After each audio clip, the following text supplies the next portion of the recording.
Assalamualaikum warahmatullahi wabarakatuh. Salam sejahtera buat sobat-sobat dimanapun berada. Semoga kita semua dalam keadaan sehat jasmani dan rohani, tidak kekurangan satu apapun.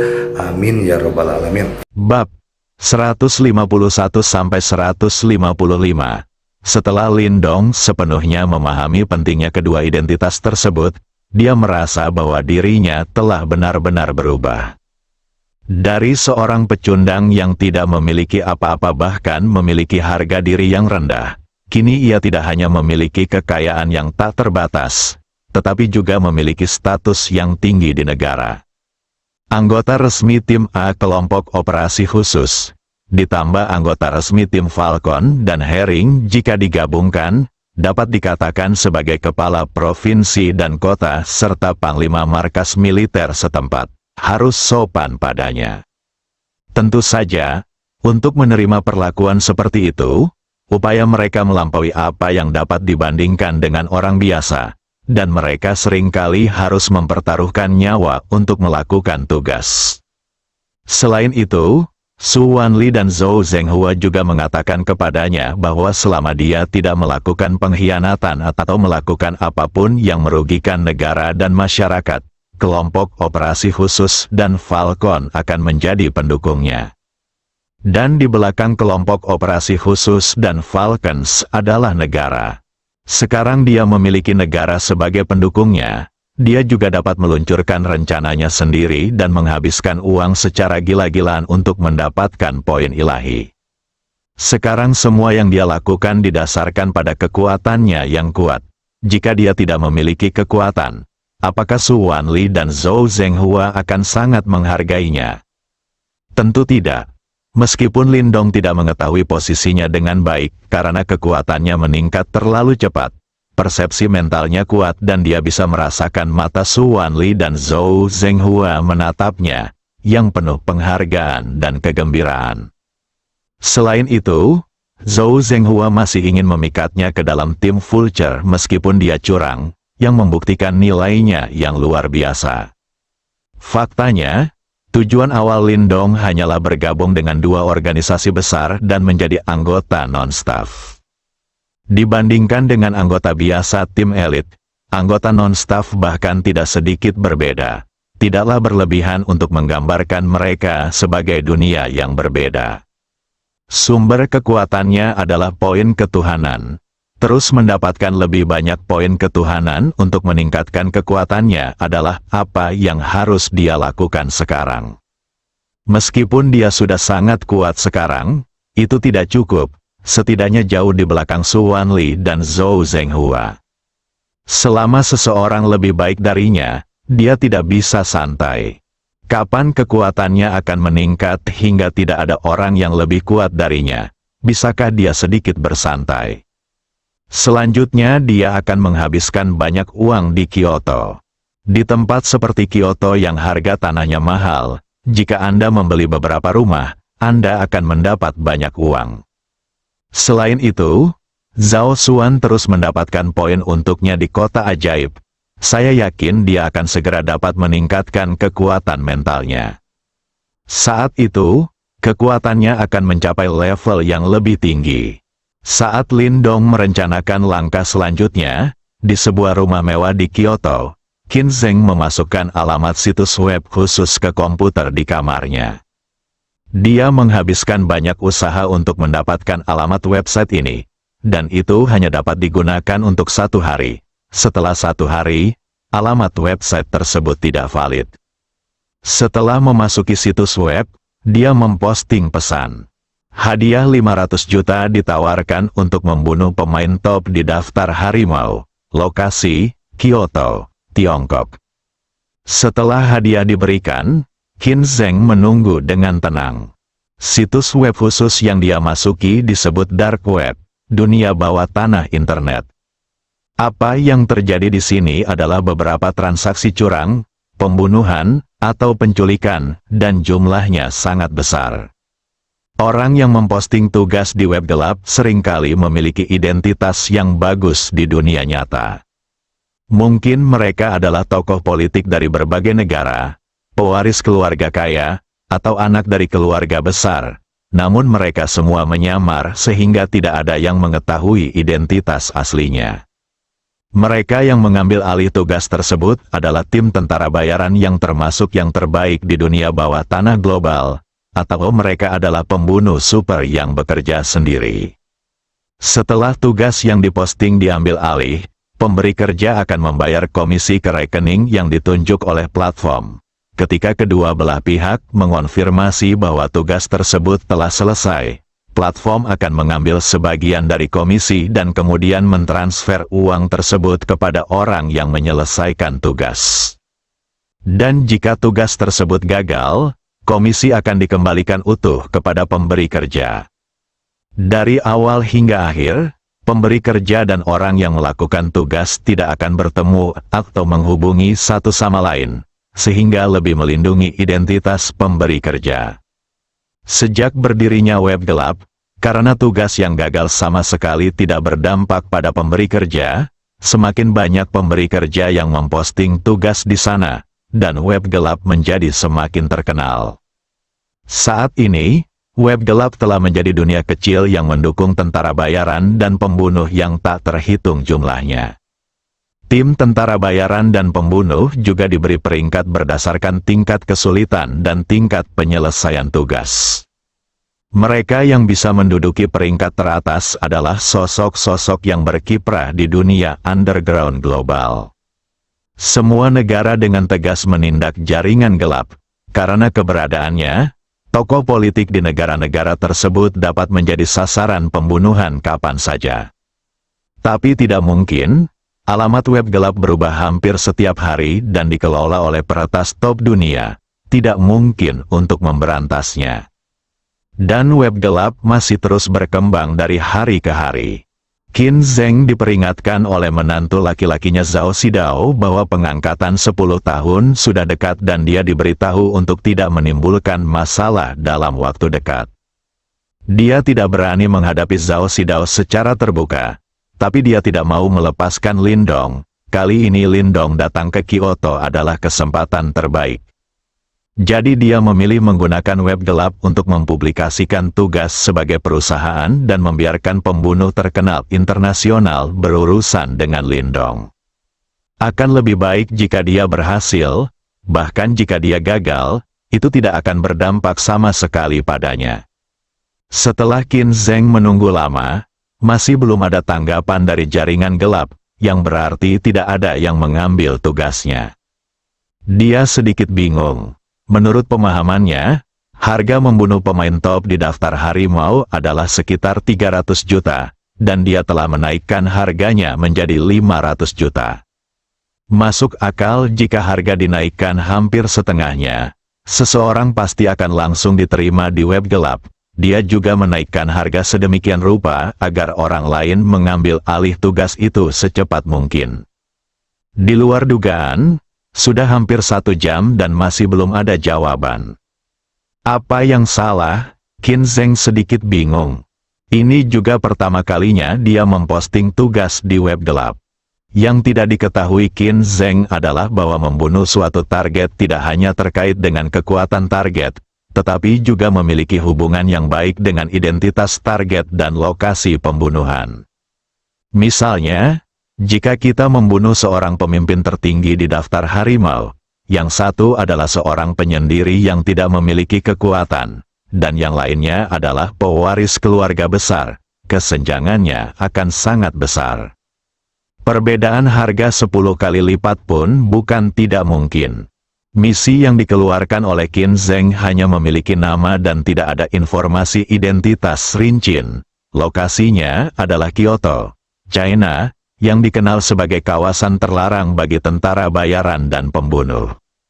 Siapa yang tidak tahu kalau China punya organisasi khusus yang mengincar tentara bayaran asing seperti mereka? Pembunuh yang sendirian lebih baik keadaannya, targetnya lebih kecil, dan ada pula yang cukup berani untuk datang. Tetapi kebanyakan dari mereka tidak pernah kembali, dan sangat sedikit yang berhasil menyelesaikan tugasnya.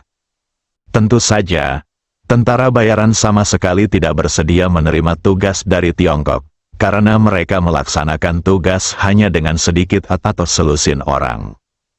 Tujuan di Tiongkok terlalu besar dan risikonya terlalu besar, sehingga tidak sepadan. Jadi aneh jika seseorang mengambil alih misi Qin Zheng.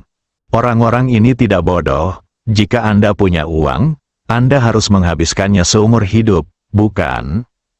Lagi pula, 500 juta memang tidak sebanding dengan resiko datang ke tanah terlarang Kyoto, China. Setelah menunggu lama, Qin Zheng benar-benar tidak sabar. Saya langsung menghubungi staf web gelap dan menanyakan apa yang terjadi. Dia tidak mau melepaskan kesempatan ini dan menyaksikan Lin Dong menyelinap pergi. Adapun mengapa dia harus mengambil tindakan di Kyoto daripada saat Lin Dong berada di Jiangcheng. Dia hanya ingin orang lain tahu bahwa dialah, Qin Zheng, yang melakukannya, tetapi dia tidak dapat memberikan bukti apapun. Ini adalah tujuannya. Selama tidak ada bukti, tidak ada yang bisa melakukan apapun padanya. Jika dia melakukannya di Jiangcheng, tidak akan ada yang mencurigainya, jadi bukankah perbuatannya akan sia-sia? Apa yang dia inginkan bukan hanya menghela nafas lega, tetapi yang lebih penting, memberitahu orang lain bahwa dia, Qin Zheng, bukanlah orang yang bisa dianggap enteng, dan siapapun yang melawannya harus siap membayar harganya. Inilah kepercayaan diri yang harus dia miliki sebagai pewaris keluarga Qin di Kyoto dan Raja Geng Pengkhianat.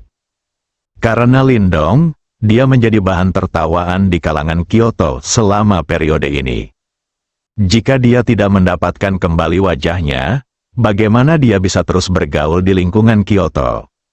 Selama sesuatu terjadi pada Lin Dong di Kyoto kali ini, semua orang akan berpikir bahwa dia yang melakukannya. Tetapi tidak ada bukti. Dia tidak hanya mendapatkan kembali wajahnya, tetapi tidak ada yang bisa melakukan apapun padanya. Itu tidak lebih dari menghabiskan sejumlah uang. Baginya, pewaris keluarga Qin, beberapa ratus juta hanyalah sejumlah kecil uang. Bagi seseorang dengan status seperti itu, uang hanyalah masalah kecil, tetapi wajah adalah masalah besar. Selama dia bisa mendapatkan kembali wajahnya, tidak peduli berapa banyak uang yang dia keluarkan, itu akan sia-sia. Ada yang bisa saya bantu? Sebuah pesan dikirim dari staf Darknet. Saya ingin bertanya mengapa tidak ada yang mengambil misi yang saya posting, tanya Qin Zheng. Belum ada yang menerima misi ini, mungkin ada berbagai masalah. Saya tidak bisa memberitahu Anda apa yang salah. Kalau begitu bantu saya mencari tahu apa yang salah dengan misi yang saya posting, karena saya yang pertama, ini dia pertama kali saya merilis misi. Jadi saya belum tahu banyak tentangnya. Jika ada masalah, saya bisa segera memperbaikinya, jawab Qin Zheng. Oke, tolong kirimkan saya kode misi Anda. Qin Zheng melihat kode misinya, dan kemudian mengirimkannya kembali ke pihak lain. 4398, tidak lama kemudian, pihak lain mengirimkan pesan lagi. Halo, menurut misi yang Anda posting, ada dua masalah. Pertama, informasi target tidak lengkap. Kedua, lokasi target adalah Kyoto, China. Ini adalah tempat di mana kebanyakan orang tidak mau mengambil risiko. 500 juta adalah tidak cukup untuk sebuah pembunuhan. Bagi orang yang berada di puncak daftar harimau, itu memang premium. Tetapi jika lokasinya di Kyoto, China, maka lain ceritanya. Saya sarankan Anda meningkatkan jumlah komisi, sehingga mungkin seseorang bersedia mengambil risiko. Oke, terima kasih. Setelah mengobrol dengan staf Darknet, Qin Zheng menyadari bahwa tugas penerbitan tidak sesederhana itu. Coba pikirkan, jika Anda mengeluarkan suatu tugas dengan santai, tetapi orang lain harus menggunakan nyawanya untuk melaksanakannya, Anda harus memahami tugas tersebut dengan jelas. Kemudian Qin Zheng mengubah tugasnya, tetapi tidak mengubah apapun, dan langsung meningkatkan komisi menjadi 1 miliar. Di bawah godaan uang yang sangat besar, dia yakin seseorang bersedia mengambil risiko. Area terlarang bagi tentara bayaran hanyalah alasan untuk meningkatkan taruhannya, tentu saja lebih berbahaya dari tempat lain. Benar saja, setelah Qin Zheng meningkatkan komisi menjadi 1 miliar, seseorang segera menyadari tugas ini. 1 miliar, ini adalah uang yang belum pernah dilihat banyak orang seumur hidup mereka. Bahkan di web gelap, komisi senilai 1 miliar jarang terjadi. Apalagi tugas-tugas di dark web disusun dari komisi tertinggi hingga terendah. Semakin tinggi komisinya, semakin tinggi pula tugas tersebut akan muncul di web gelap. Oleh karena itu, komisi 1 miliar Qin Zheng langsung mencapai halaman pertama dan menduduki peringkat ke-7. Banyak orang memperhatikan misi terbaru ini, namun ketika mereka melihat misi tersebut berada di Kyoto, Tiongkok, kebanyakan orang mengabaikannya. Ini adalah tempat yang tidak ingin dikunjungi oleh banyak kelompok tentara bayaran dan pembunuh. Ada alasan mengapa Kyoto di Tiongkok disebut sebagai daerah terlarang bagi tentara bayaran ini.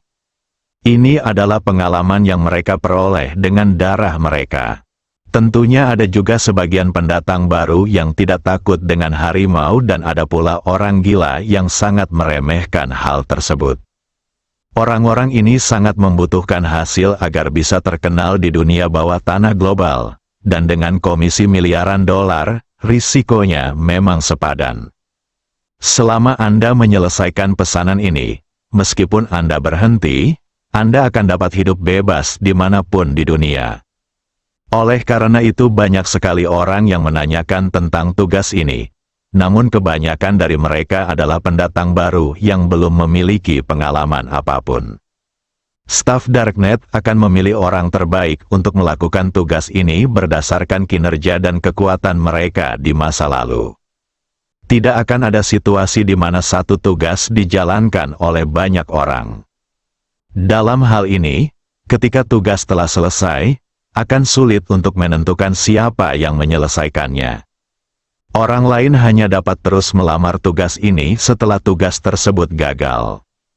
Setelah menentukan orang yang akan melakukan tugas tersebut, staf menghubungi Qin Zheng, yang perlu memberikan beberapa informasi dasar tentang target, seperti jenis kelamin, tinggi badan, usia, foto, dan lokasi yang sering dikunjungi. Ini diberikan oleh Zhou Huaili kepada Qin Zheng. Setelah semuanya siap, Qin Zheng masih perlu mengirimkan komisi 1 miliar ke akun yang ditunjuk di web gelap. Hal ini juga mencegah majikan menghilang setelah menyelesaikan tugas dan tidak bersedia membayar. Setelah komisi diterima, staf Darknet mengatakan bahwa orang yang melakukan tugas tersebut akan tiba di Kyoto dalam waktu 3 hari, dan balasan akan diberikan kepadanya setelah seminggu, terlepas dari apakah tugas tersebut gagal atau berhasil. Qin Zheng mengira semuanya sudah siap, dan sedang menunggu Lindong datang ke Kyoto, sehingga dia bisa memberinya pukulan fatal. Reputasi web gelap sangat terkenal di dunia bawah tanah global. Selama harganya cukup, tidak ada orang yang tidak berani mereka bunuh. Tapi dia tidak tahu bahwa kekuatan Lindong tidak lagi sesederhana puncak daftar harimau. Dan dengan status Lindong saat ini, jika sesuatu yang tidak terduga terjadi di Kyoto, seluruh Kyoto mungkin akan terbalik. Anggota resmi tim A kelompok operasi khusus dan anggota tim Falcon dan Herring. Kedua identitas ini memang tidak main-main, hanya ada lebih dari 20 orang di negara tersebut. Mereka adalah elit negara yang sebenarnya. Jika mereka berhasil dibunuh, jaringan gelap akan terkena dampaknya. Bukan lelucon jika Kekaisaran Tiongkok benar-benar marah. Lindong masih tidak tahu bahwa seseorang telah mengincarnya dan ingin mengambil nyawanya. Dia masih memikirkan kemana harus membelanjakan uangnya besok. Keesokan harinya, Lindong menemukan toko Mercedes-Benz 4S di dekatnya dan mengambil Mercedes-Benz. Sungguh tidak nyaman tanpa mobil. Kemudian Lindong datang ke Universitas Aoki. Namun dia tidak masuk, melainkan berjalan-jalan. Adapun tujuannya tentu saja dia sedang mencari rumah. Untuk universitas terkenal di dunia seperti Universitas Aoki, perumahan di sekitar distrik sekolah tentu saja merupakan yang paling mahal. Harga rumah bekas di sini hampir sama dengan harga Jiangnan International Mansion di Jiangjeng, hampir 200.000 meter persegi. Apartemen kecil bekas bernilai puluhan juta. Namun, Lindong tidak akan membeli rumah bekas. Jika dia ingin membelinya, dia akan membeli yang baru. Namun, setelah mencari-cari, saya tidak dapat menemukan properti baru yang dibangun. Mungkin karena biaya pembongkaran di sekitar Universitas Aoki terlalu mahal, dan menurut pengembang tidak hemat biaya. Lindong harus memperluas cakupan pencariannya. Akhirnya, saya menemukan properti yang baru dikembangkan sekitar 10 menit berkendara dari Universitas Aoki. Setelah melihatnya dengan santai, saya menghabiskan lebih dari 100 juta untuk membeli lantai datar yang besar. Keesokan harinya, Lindong berlari mengelilingi Kyoto sesuka hati. Setiap kali dia melihat gedung baru dijual, dia akan masuk dan membelinya. Seharian capek banget, tapi hasilnya lumayan kaya. Dia keluarkan uang lebih dari 4 miliar. Adapun berapa banyak rumah yang dibelinya, dia tidak memperhatikan. Pokoknya, berbagai kontrak menumpuk di dalam mobil. Setelah mempelajari metode Jikuan, Zhao Xuan hanya memiliki 20 poin tersisa di poin Senhao. Dalam 2 hari terakhir, Zhao Xuan menghabiskan beberapa poin lagi di kota ajaib, yang meningkat menjadi 52 poin. Totalnya jam 19. Jalan masih panjang sebelum kita bisa mencapai 1000 poin. Saya mencari online sebentar di malam hari dan menemukan bahwa properti termahal di Kyoto bukanlah properti yang baru dikembangkan, tetapi rumah halaman. Dalam 2 hari berikutnya, Lindong terus berkeliling ke setiap sudut Kyoto. Namun kali ini dia belajar dengan bijak dan berhenti berlari tanpa tujuan sendirian. Dia langsung pergi ke beberapa agen real estate dan menyatakan ingin berinvestasi di sebuah rumah pekarangan di Kyoto. Selama ada sesuatu yang dijual, harga berapapun bisa diterima. Ketika agen real estate melihat pelanggan sebesar itu, mereka juga menggunakan semua koneksinya untuk membantu Lindong menemukannya.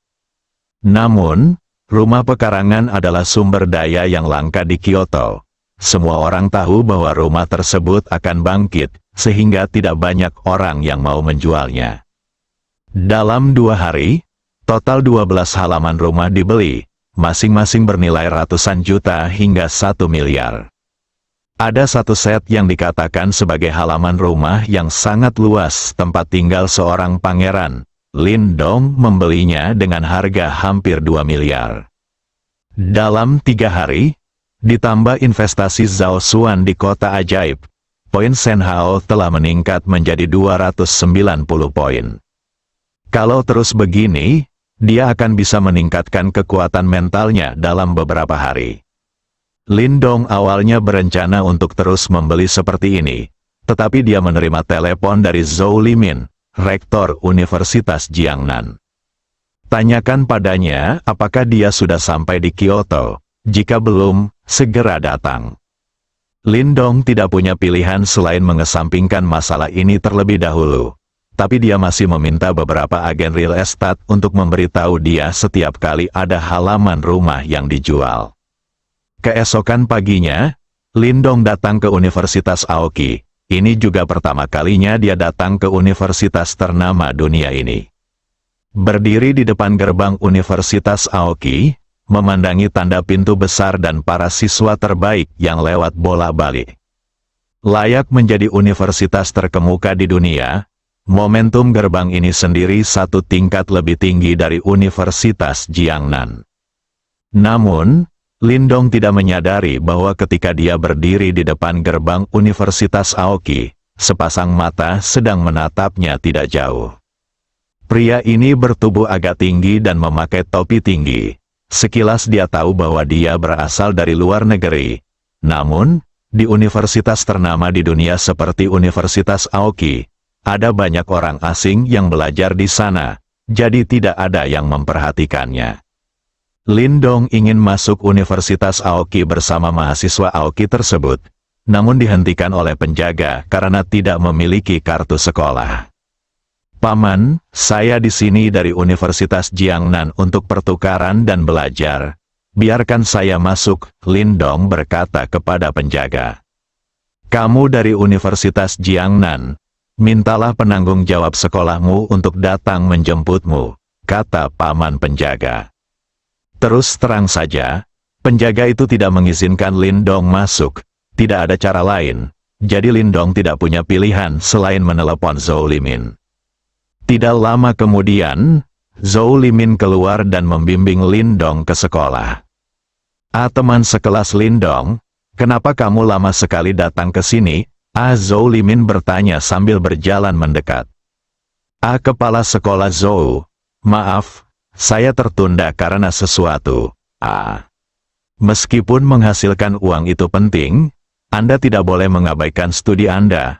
Anda bisa mendapatkan uang secara perlahan setelah lulus, tetapi jika Anda mengabaikan studi Anda, tidak akan ada kesempatan untuk kembali ke sekolah di masa depan. Saya mengerti.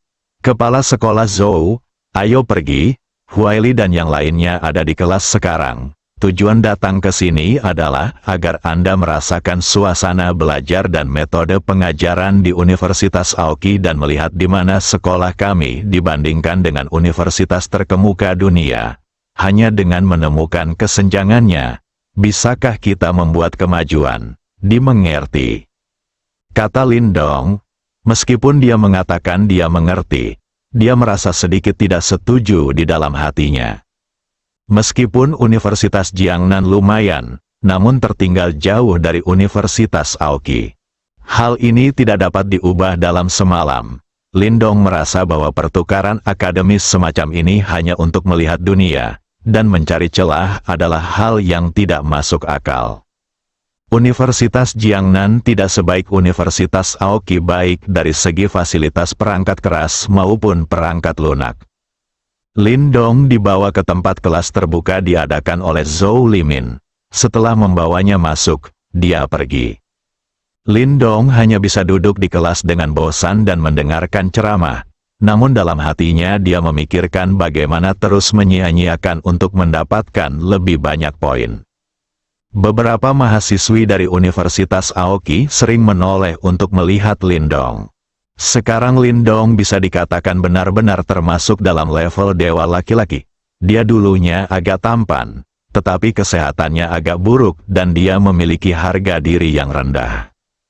Sekarang fisiknya telah meningkat, kekuatan mentalnya telah meningkat, dan dia menjadi lebih percaya diri. Dia terlihat seperti pria yang luar biasa. Dan dia seperti pria yang cerah. Sekarang Zhou Huaili dan Lin Dongbi sedikit lebih buruk satu sama lain, yang tentu saja menarik perhatian banyak gadis dari Universitas Aoki. Han Xiyun dan Sangguan Mingyu juga sedikit senang saat melihat Lin Dong masuk. Han Xiyun sedang memikirkan cara untuk melangkah lebih jauh bersama Lin Dong. Sangguan Mingyu sedang memikirkan bagaimana mengimplementasikan rencananya. Lin Dong masih berhutang syarat padanya, dan bagaimana menggunakan kondisi ini untuk mendapatkan keuntungan maksimal bagi dirinya sendiri. Kali ini, 5 mahasiswa Universitas Jiangnan yang datang untuk pertukaran semuanya ada di sini. 3 dewi dan 2 dewa laki-laki mampu membuat para mahasiswa terbaik dari Universitas Aoki terkesan. Ada banyak dewa dan dewi di Universitas Aoki, tapi orangnya banyak sekali. Biasanya jarang terlihat 1, tapi 4 datang sekaligus 3 hari yang lalu, dan 1 datang hari ini. Mereka bahkan bertanya-tanya apakah semua Universitas Jiangnan memiliki kualitas seperti ini. Itu agak membuat iri. Sambil duduk di ruang kelas, Lin Dong diam-diam mengirim pesan ke Yun Si. Dia memberitahunya bahwa dia telah tiba di Universitas Aoki dan bertanya pada Yun Siwu apakah dia punya waktu untuk bertemu. Dulu, pesan yang dikirim ke Yun Si hampir selalu dibalas dalam hitungan detik. Tapi kali ini tidak ada tanggapan. Dia pasti mematikan suara ponselnya karena dia ada di kelas. Ketika Lin Dong mengirim pesan ke Yun Si, seseorang di kelas juga mengirim pesan. Itu adalah Zhou Huaili. dia mengirim pesan ke Qin Zheng, memberitahunya bahwa Lin Dong telah tiba di Universitas Qingwu dan sedang mengambil kelas. Qin Zheng bertanya padanya hampir setiap hari dalam 2 hari terakhir, apakah Lin Dong ada di sana. Dia mungkin ingin membalas dendam terakhir kali. Qin Zheng juga sangat bersemangat saat menerima pesan Zhou Huaili. Lin Dong akhirnya tiba. Staf web gelap memberitahunya kemarin bahwa orang yang menjalankan misi telah tiba di Kyoto, tetapi targetnya tidak ditemukan. Qin Zheng bertanya kepada Zhou Huaili dan mengetahui bahwa Lin Dong belum tiba di Universitas Qingwu sama sekali. Hal ini membuatnya cemas. Sekarang Lin Dong telah tiba, seharusnya sudah ada hasilnya dalam 2 hari ke depan. Idenya adalah, meskipun dia tidak bisa membunuh Lin Dong, setidaknya dia akan membuat Lin Dong cacat, dan lebih baik menghabiskan sisa hidupnya di tempat tidur. Jadi dia memberitahu staf di web gelap bahwa selama Lin Dong cacat parah, tugasnya akan dianggap selesai. Semuanya sudah siap, tinggal menunggu hasilnya. Berpikir bahwa rasa malu di tubuhnya dapat segera hilang, Qin Zheng sedikit tidak bisa mengendalikan dirinya sendiri. Selama periode ini, dia jarang menghadiri pertemuan pesta. Kapanpun dia pergi, seseorang akan menuduhnya melakukan urusan Jiangcheng, terutama bocah Wu Zuo. Ada kesenjangan di antara mereka berdua, tetapi sekarang mereka terobsesi dengan itu. Dia kehilangan muka beberapa kali. Kelas pagi berakhir dengan cepat. Saat istirahat, Yunsi mengirim pesan kepada Lin Dong dan membuat janji untuk makan siang bersama. Lin Dong, ayo makan siang bersama. Han Siyun menghampiri Lin Dong dan berkata, jika dia ingin lebih dekat dengan Lin Dong, dia harus mengambil inisiatif terlebih dahulu. Jika dia tidak bertindak lebih cepat, Lin Dong akan direnggut. Maaf, teman sekelas Han. Aku ada janji sore ini, mungkin lain kali. Apakah kamu sudah membuat janji? Siapa? Han Siyun bertanya. Saya teman sekelas SMA, belajar di Universitas Aoki, jawab Lin Dong. Baiklah kalau begitu, lain kali kamu harus mengundangku, kata Han Siyun dengan sedikit geli. Kapan dia pernah ditolak seperti ini sebelumnya? Dialah yang menolak orang lain. Jadi bagaimana mungkin giliran orang lain yang menolaknya? Tapi dengan Lin Dong, dia telah ditolak berkali-kali, dan bahkan inisiatifnya sendiri ditolak. Ini merupakan pukulan besar bagi dia yang selalu percaya diri. Pasti, Lin Dong setuju. Han Siyun pergi, dan Sangguan Mingyu datang lagi.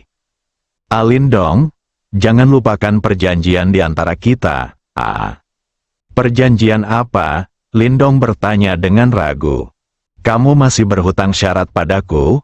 Aku mengatakannya, itu tergantung suasana hatiku. Aku tidak peduli, kamu tetap berjanji padaku. Guan Mingyu berbalik dan pergi tanpa mengatakan apapun kepada Lin Dong. Lin Dong menggelengkan kepalanya dan merasa sedikit bingung. Apakah wanita zaman sekarang suka egois? Saat ini, telepon di sakunya berdering. Lin Dong mengeluarkannya dan melihatnya. Itu adalah panggilan Yunsi. Halo, Lin Dong menekan tombol sambungkan. Lin Dong, aku di sini. Apakah kamu sudah selesai keluar dari kelas? Suara jelas Yunsi terdengar dari telepon. Ini adalah pertama kalinya Lin Dong mendengar suara Yunsi dalam beberapa tahun. Itu masih sama seperti sebelumnya. Turun, aku akan segera keluar, kata Lin Dong sambil berjalan keluar kelas. Begitu saya keluar kelas, saya melihat sesosok tubuh cantik berdiri tak jauh dari situ sambil memegang telepon. Dia mengenakan gaun putih bersih, rambut hitamnya diikat ekor kuda, dan dia berdiri di sana dengan ekspresi gugup di wajahnya. Anak-anak lelaki yang lewat berbalik dan menatapnya di setiap langkah. Benar saja, Yunsi masih sebaik saat dia masih di bangku SMA, bahkan di universitas ternama seperti Universitas Aoki, dia masih dikagumi. Lin Dong menutup telepon dan berjalan menuju Yunsi. Yunsi menemukannya hanya ketika dia berada lebih dari 10 meter dari Yunsi. Lindong tersenyum dan terus berjalan ke arah Yunsi. Yunsi tampak sedikit bersemangat, pipinya sedikit merah. Yunsi, sudah lama tidak bertemu, Lindong berkata sambil tersenyum. Lindong, sudah lama tidak bertemu, Yunsi juga menjawab sambil tersenyum. Meski keduanya sudah hampir 3 tahun tidak bertemu, mereka tetap merasa seperti dua sahabat lama. Terutama Yunsi, Lindong telah muncul dalam mimpinya berkali-kali dalam 3 tahun terakhir. Pada saat ini, Lindong berdiri di depannya hidup-hidup, yang masih membuatnya sedikit bersemangat. Dia pernah kehilangan Lindong karena kepengecutannya sendiri. Kali ini, demi kebahagiaannya sendiri, dia memutuskan untuk mengambil inisiatif. Anda harus menangkap pria yang memberi Anda kehidupan kedua. Ketika Lindong memandang Yunsi di depannya, dia tidak bisa tidak memikirkan sore itu beberapa tahun yang lalu, ketika dia mempertaruhkan nyawanya untuk merebut kembali Yunsi dari kematian demi menyelamatkannya. Sejak saat itu, dia tahu bahwa Yunsi seringkali diam-diam menatapnya dengan linglung. Dia mengerti maksudnya, tapi dia memilih untuk menghindarinya. Karena pengalaman masa kecilnya memberinya harga diri yang sangat rendah, dia takut menghadapi semua ini. Bahkan jika dia tahu bahwa Yunsi tertarik padanya, dia tidak berani mengambil inisiatif. Yunsi sangat luar biasa sehingga dia merasa malu untuk berdiri bersamanya. Jadi saya tidak berani memikirkan Yunsi saat itu. Tetapi saya takut tidak bisa mengendalikannya. Kemudian dia memilih Jiang San, setidaknya dia merasa jarak antara Jiang San dan dia tidak terlalu besar, dan dia bisa bertahan sampai akhir, menikah, dan punya anak. Dan setelah dia dan Jiang San berkumpul, dia memperlakukan Jiang San dengan sepenuh hati. Jiang San memintanya untuk menjauh dari Yunsi, dan dia melakukannya. Saya tidak menyangka akan mendapatkan hasil seperti itu. Dia berpikir bahwa bagi Yunsi, waktu perlahan akan memudarkan segalanya. Namun, sekarang, dia masih bisa merasakan cinta di mata Yunsi ketika dia menatapnya. Itu sama seperti beberapa tahun yang lalu, dan tidak berubah sama sekali, dan bahkan lebih kuat. Sejujurnya, sebagai seorang pria, Lindong sangat tersentuh saat ini. Jarang sekali gadis luar biasa seperti itu bisa menjaga perasaannya terhadapnya tanpa perubahan apapun selama bertahun-tahun. Jiang San tidak tahan dengan godaan meskipun dia bersekolah di sekolah manapun bersamanya, dan akhirnya memilih untuk putus dengannya. Yunsi dan dia sudah 3 tahun tidak bertemu, tapi tetap tidak ada perubahan. Bukankah banyak pria berprestasi di Universitas Aoki? Itu tidak mungkin. Setidaknya pasti ada lebih dari Universitas Jiangnan. Dia percaya bahwa mengingat kondisi Yunsi, tidak akan ada kekurangan pelamar yang berprestasi. Pada saat ini, dia memiliki keinginan untuk memeluk Yunsi, tetapi dia menolak, setidaknya belum, karena mereka belum mengkonfirmasi hubungan mereka. Lindong dan Yunsi bertemu untuk pertama kalinya setelah 3 tahun. Mereka seperti sepasang teman lama. Mereka hanya saling menyapa lalu pergi berdampingan. Setelah keduanya pergi, para siswa di sekitar mereka mulai membicarakannya. Sial, bukankah itu primadona sekolah kita? Yunsi dari departemen, siapa anak laki-laki yang bersamanya itu? Apakah kamu kenal seseorang? Sepertinya dia adalah mahasiswa dari Universitas Jiangnan yang datang ke sekolah kita sebagai gantinya, dan dia ada di kelas kita. Dari Universitas Jiangnan, mengapa kita tidak membiarkan sekolah lain mengambil keindahan sekolah kita, kubis yang bagus? Tidak peduli betapa tampan dan bergayanya dia berasal dari sekolah lain. Kapan giliran sekolah lain yang mengganggu keindahan sekolah kita? Bukankah ini tamparan di wajah kita? Ini berita besar. Cepat beritahu Tuan Muda Hanlin tentang ini. Yunsi dianggap sebagai orang kepercayaannya. Jika dia mengetahuinya, dia pasti akan membuat anak itu terlihat baik. Saya bertanya pada Yunsi mengapa begitu banyak orang yang mengejarnya, tapi dia sama sekali tidak tergerak. Ternyata begitu, kalau punya pacar, sepertinya keduanya sudah saling kenal sejak lama. Tidak peduli sudah berapa lama mereka saling kenal, sebarkan berita dengan cepat. Jika tidak, keindahan Universitas Kingmu kita akan direnggut oleh orang-orang dari Universitas Jiangnan. Sepanjang jalan, Yunsi menarik banyak pasang mata. Alasan utamanya adalah karena Yunsi begitu terkenal di Universitas Aoki. Tapi mereka tidak peduli sama sekali, dan mereka mencari tempat di luar sekolah untuk menyelesaikan makan bersama. Yunsi mengajak Lindong mengunjungi Universitas Aoki. Sebagai universitas top dunia, Universitas Aoki tentu saja sangat besar. Keduanya mengunjungi banyak tempat dan akhirnya duduk di tepi danau buatan. Di sini sangat terpencil dan merupakan surga bagi pecinta Universitas Aoki, namun biasanya pada malam hari. Pada dasarnya tidak ada seorang pun yang akan keluar rumah di bawah terik matahari pada siang hari, dan tidak pantas melakukan hal-hal luar biasa di siang hari. Jadi semua orang datang ke sini pada malam hari, dan pada dasarnya sangat sedikit orang yang datang ke sini pada siang hari. Lindong, teriak Yunsi. Hah, Lindong menatap Yunsi. Aku merasa kamu sudah banyak berubah sekarang, kata Yunsi. Aspek apa saja yang berubah? Katakan padaku. Aku menjadi lebih kuat, lebih percaya diri, dan aku juga menjadi lebih tampan, kata Yunsi dengan wajah memerah. Lindong menyentuh wajahnya. Sistem itu memang membawa perubahan besar pada dirinya, tidak hanya secara fisik, tapi juga psikologis. Di masa lalu, dia memiliki harga diri yang rendah dan tidak mau berkomunikasi dengan orang lain. Sekarang dia penuh percaya diri. Yunsi, sebenarnya, aku merasa kamu juga sudah berubah. Apakah aku sudah berubah? Di mana aku berubah? Yunsi memandang dirinya sendiri dan bertanya. Dia menjadi lebih cantik dari sebelumnya, kata Lindong sambil tersenyum. Lindong, kamu menjadi sangat fasih. Kamu tidak bisa mengucapkan kata-kata ini sebelumnya. Benarkah? Mungkin semua orang akan berubah.